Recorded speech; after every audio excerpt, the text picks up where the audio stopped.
दोस्तों, हम यहाँ पर बताएंगे भगवती श्री सीता जी। इसका कुछ बताएंगे डिटेल्स, तो देखते हैं इस वीडियो में। भारतीय देवियों में सती शिरोमणि भगवती श्री सीता का स्थान सर्वोत्तम है। स्त्री के शील और धैर्य की तो श्री सीता जी के चरित्र में पराकाष्ठा है।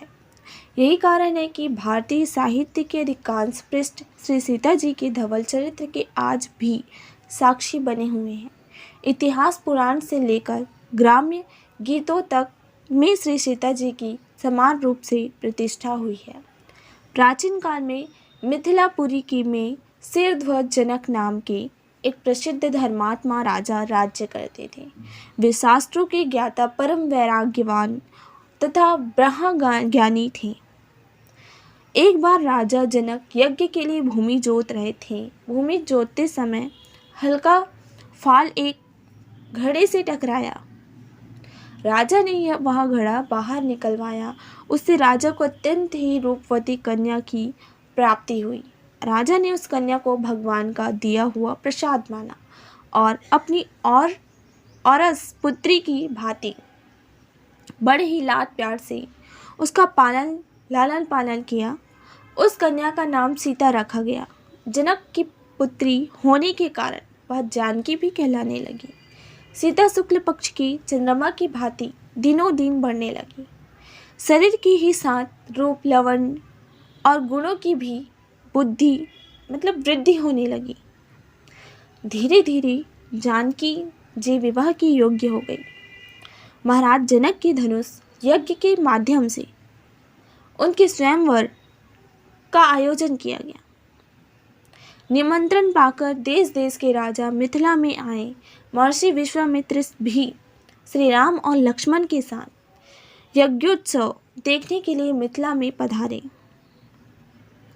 राजा जनक को जब उनके आने का समाचार मिला, तब वे श्रेष्ठ पुरुषों और ब्राह्मणों को साथ लेकर उनसे मिलने के लिए गए। श्री राम की मनोहारिणी मूर्ति देखकर राजा विशेष रूप से विदेह हो गए। विश्वामित्र जी ने श्री राम के शौर्य की प्रशंसा करते हुए महाराज जनक से अयोध्या के दशरथ नंदन के रूप में उनका परिचय कराया। परिचय पाकर महाराज जनक को विशेष प्रसन्नता हुई। पुष्प वाटिका में श्री राम सीता का प्रथम परिचय हुआ। दोनों चिर प्रेमी एक दूसरे की मनोहर मूर्ति को अपने हृदय में रखकर वापस लौटे। सीता जी का स्वयंवर आरंभ हुआ। देश विदेश के राजा, ऋषि मुनि, नगरवासी सभी अपने अपने नियत स्थान पर आसीन हुए। श्री राम और लक्ष्मण श्री विश्वामित्र जी के साथ एक ऊंचे आसन पर विराजमान हुए। भाटों ने महाराज जनक की प्राण की घोषणा की। शिव जी के कठोर धनुष ने वहां उपस्थित सभी राजाओं के दर्प को चूर चूर कर दिया। अंत में श्री राम जी विश्वामित्र की आज्ञा से धनुष के समीप गए। उन्होंने मन ही मन गुरु को प्रणाम करके बड़े ही लाघव से धनुष को उठा लिया। एक बिजली सी क्रौंधी और धनुष दो टुकड़े होकर पृथ्वी पर आ गया। प्रसन्नता के आवेग और सखियों के मंगल गान के साथ सीता जी ने श्री राम के गले में जयमाला डाली। महाराज दशरथ को जनक का आमंत्रण प्राप्त हुआ। श्री राम के साथ उनके शेष तीनों भाई भी जनकपुर में विवाहित हुए। बारात विदा हुई तथा पुत्रों और पुत्रवधुओं के साथ महाराज दशरथ अयोध्या पहुंचे। श्री राम जी को राज्याभिषेक के बदले अचानक 14 वर्ष का वनवास हुआ। सीता जी ने तत्काल अपने कर्तव्य का निश्चय कर लिया। श्री राम के द्वारा अयोध्या में रहने के आग्रह के बाद भी सीता ने सभी सुखों को तृण के समान त्याग दिया और वे श्री राम के साथ वन गई। सीता जीवन में हर समय श्री राम को स्नेह और शक्ति प्रदान करती रही। श्री राम अयन महर्षि विश्वामित्र में यज्ञ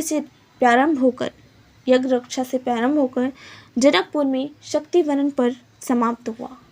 वन में रावण के द्वारा सीता हरण करके उन्हें समुद्र के पार लंका ले जाना रामायण में नया मोड़ लाता है।